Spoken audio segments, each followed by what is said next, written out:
Assalamualaikum warahmatullahi wabarakatuh. Waalaikumsalam warahmatullahi wabarakatuh. Selamat siang masyarakat Kota Solok.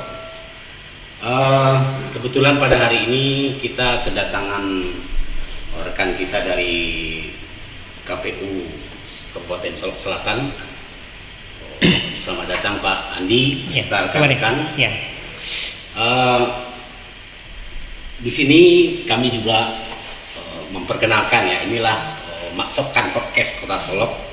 Yang pada kesempatan ini kita coba berbincang-bincang terkait dengan kesiapan ya. Pertama, kesiapan Kota Solok sendiri dalam rangka menyongsong pemilu serentak di 2024. Ya, kita sudah mempersiapkan beberapa hal terkait juga dengan termasuk podcast ini dalam rangka nanti mensosialisasikan dan juga menyampaikan tahapan-tahapan nanti yang akan kita mungkin sebentar lagi di awal 2024 kalau tidak ada halangan mungkin sudah KPU sudah siap untuk memulai tahapannya. Yeah.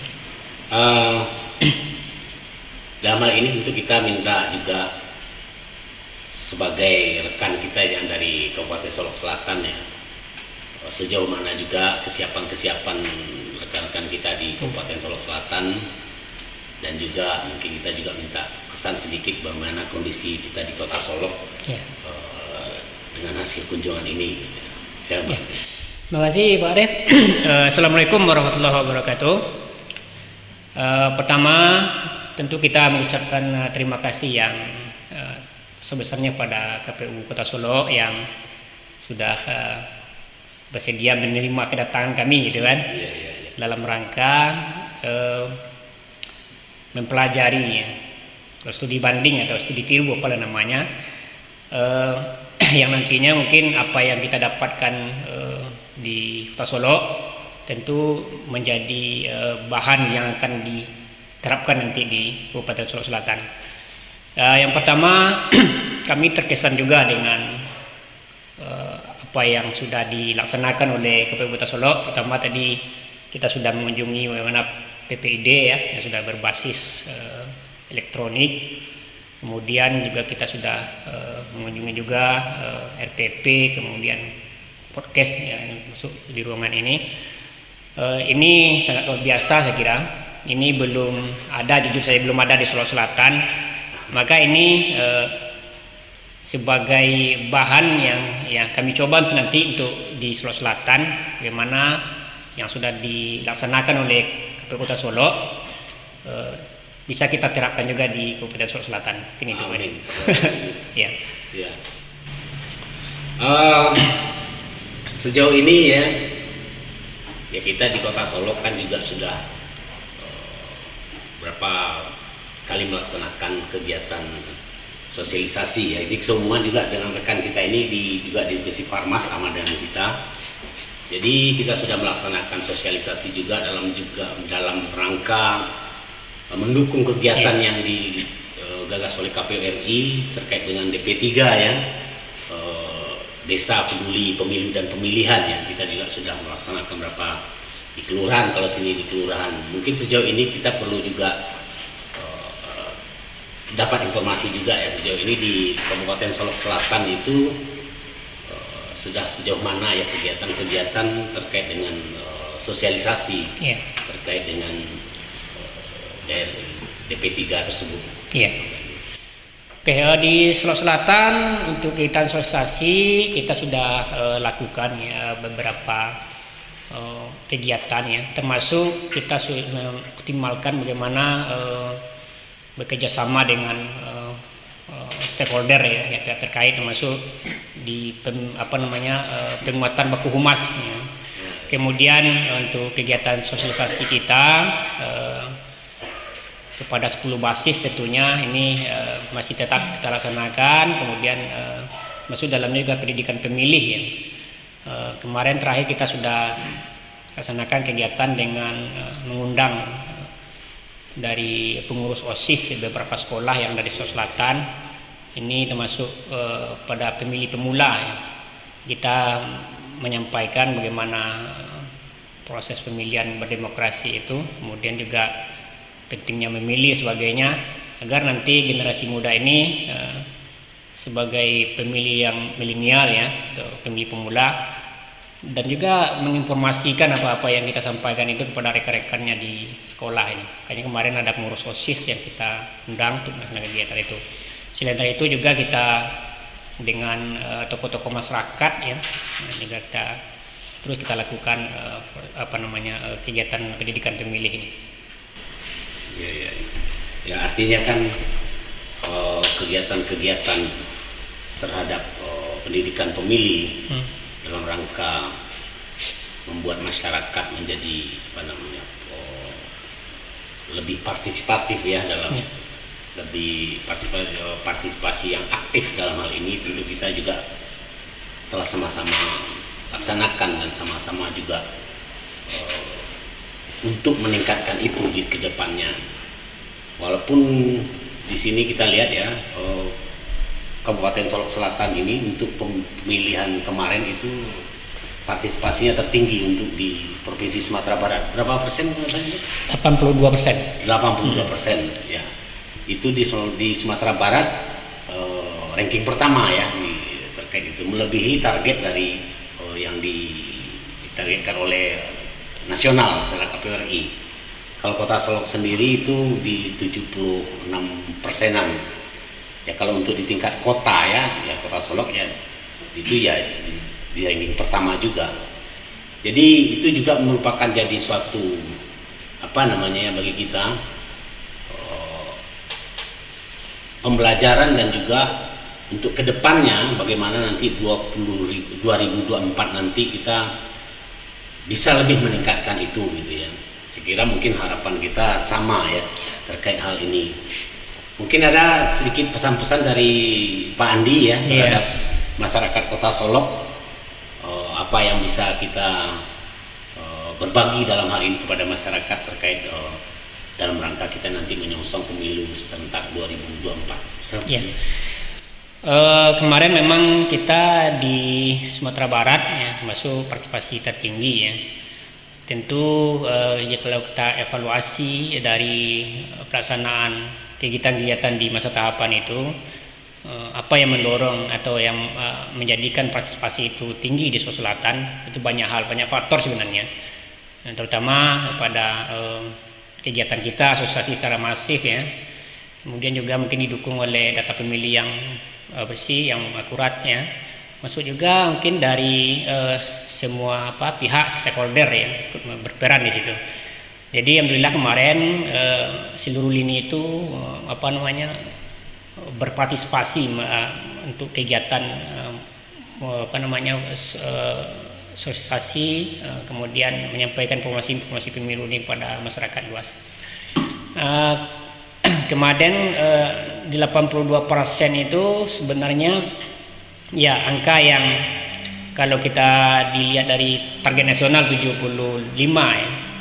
77 kemarin. 77 Pak ya. 77,5 sudah melebihi dari angka itu. Tentu harapan kita di pemilu 2024 ini terus kita tingkatkan partisipasi ini. Semoga angka ini melebihi dari partisipasi yang kita dapatkan kemarin. Mungkin itu Pak Ali. Ya Pak Andi. Ya. Tadi kita sudah bicarakan juga terkait dengan sosialisasi, partisipasi dan dalam rangka pendidikan pemilih ya, dalam rangka mencerdaskan pemilih untuk lebih menjadi partisipasi yang lebih aktif ya. Kemudian juga pada tahapan ini, pada proses saat ini kita juga sudah artinya dalam rangka menyambut juga pemilu 2024 lebih menyempurnakan lagi data-data pemilih. Kegiatan kita kan sebagai KPU juga melaksanakan yang namanya daftar pemilih berkelanjutan. Sejauh ini memang di Kota Solok kita sudah laksanakan, sudah berapa kali rapat koordinasi terkait DDPB itu ya, pemutakhiran daftar pemilih berkelanjutan. Untuk di Solok Selatan sejauh ini terkait kegiatan itu sudah sampai di mana, Pak, bisa boleh? Ya, terima kasih Pak Dep. Jadi untuk kesiapan pemilu 2024 itu selain dari kegiatan asosiasi yang kita sampaikan tadi, misalnya dengan daerah sulit ya, kemudian daerah partisipasi rendah ya, daerah konflik sebagainya. Di pemutakhiran data pemilih berkelanjutan juga kita melakukan kegiatan. Di antaranya kita sudah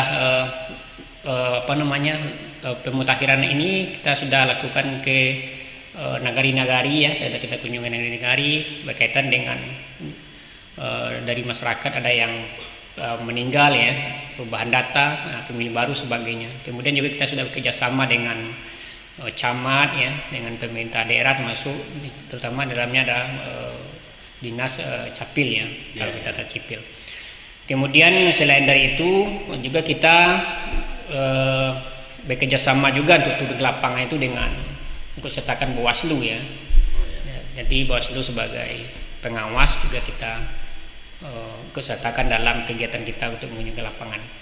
Kemudian di lapangan selain dari kegiatan itu kerjasama dengan pemerintah daerah terutama di Capil kita sudah berkoordinasi ya mengenai data-data pemilih yang meninggal, kemudian yang pindah domisili sebagainya. Kemudian juga percepatan untuk rekam KTP untuk pemilih pemula. Kemarin ketua divisi data dan informasi Bu Rita Sastriano kita juga mengunjungi sekolah-sekolah ya. Bernama SLTA yang ada Sulawesi Selatan dalam rangka untuk mendata ya, untuk proaktif terhadap pemilih yang pemilih pemula ya, yang nanti akan kita masukkan ke dalam data pemilih baru ya di Sulawesi Selatan. Mungkin itu. Iya. Saya masih juga penasaran juga artinya dengan tingginya partisipasi di Solok Selatan ini yang 82%. Ini sehubungan dengan dengan data pemilih ya, data pemilih. Saya rasa juga ini ada hubungannya dengan keakuratan data pemilih ya. Jadi dengan data pemilih berkelanjutan, kalau saya lihat di sini mungkin ada kiatnya sendiri dari Solok Selatan ya terkait dengan keakuratan DPT-nya sehingga dapat bisa memperoleh 82% tadi. Tentu saya rasa ada hubungannya. Bagaimana pikir sini menurut Pak Andi? Ya, untuk pemutakhiran data memang kita sangat kalau dibilang sangat hati-hati di situ karena proses ini yang selama ini kita lihat juga ada masukan-masukan dari masyarakat terkait dengan data yang sudah kita sajikan. Mungkin kita masukkan juga data yang sudah meninggal masih masuk gitu kan. Jadi kemarin kita bertekad bahwa apa-apa yang menjadi keluhan selama ini di masyarakat itu tidak terjadi. Juga kita kemarin memperkuat kita melibatkan ya seluruh pihak, terutama penyelenggara kita di tingkat bawah ad hoc juga kita libatkan. Kemudian ada tokoh-tokoh masyarakat seperti Pak Jorong ya, Pak Wali dan Pak Camat sebagainya. Itu memang kita secara kontinu dan sering juga melakukan pertemuan-pertemuan untuk membicarakan itu. Selain dari kita juga turun ke lapangan ya, di seluruh bahkan sampai ke daerah sulit ya, Bulang-Aling, kemudian Talau. Itu sudah kita datangi itu dalam rangka pemutakhiran ya data pemilih. Oh ya. Terkait juga dengan data pemilih ya Pak Andi ya. Iya, Pak. Kita Kota Solok, mungkin juga Kabupaten Solok ada melakukan beberapa persoalan ya, pindahnya penduduk ya, pindah penduduk baik dari kota ke kabupaten gitu, puncak kabupaten Solok Selatan ke kota gitu ya. Itu memang ada beberapa kendala kan, ada yang tidak melaporkan atau mengurus administrasinya dan sebagainya. Sejauh ini terkait dengan kepindahan-kepindahan itu apa yang dialami oleh Solok Selatan ya. Ya. Dengan itu. Masih berkali untuk persoalan ini mengenai mobilisasi atau perpindahan penduduk ini ya, baik dari penduduk masuk atau keluar. Kita juga sudah bekerja sama dengan daerah perbatasan ya dengan kabupaten ya tetangga. Masuk dalam hal ini Solo dan Kabupaten Kota Solo juga termasuk kita. Mungkin ada kalau ada nanti pergerakan dari Kota Solo ya ke Solo Selatan, juga mungkin dari sana sebaliknya. Itu kita laksanakan koordinasinya. Nah, hari ini juga kita tadi sudah koordinasi dengan KPU Kabupaten Solo yang perbatasan langsung dengan Kabupaten Solo Selatan. Kita bicarakan itu.